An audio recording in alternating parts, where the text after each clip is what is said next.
Carry that dream. That's why you need that invisible resume. Whereby, that's why I'm saying that you are not just working on a dream. You are becoming the type of person who can actually carry that dream.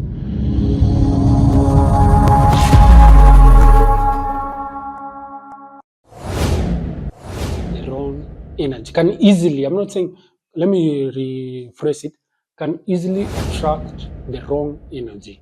And what does this wrong energy does?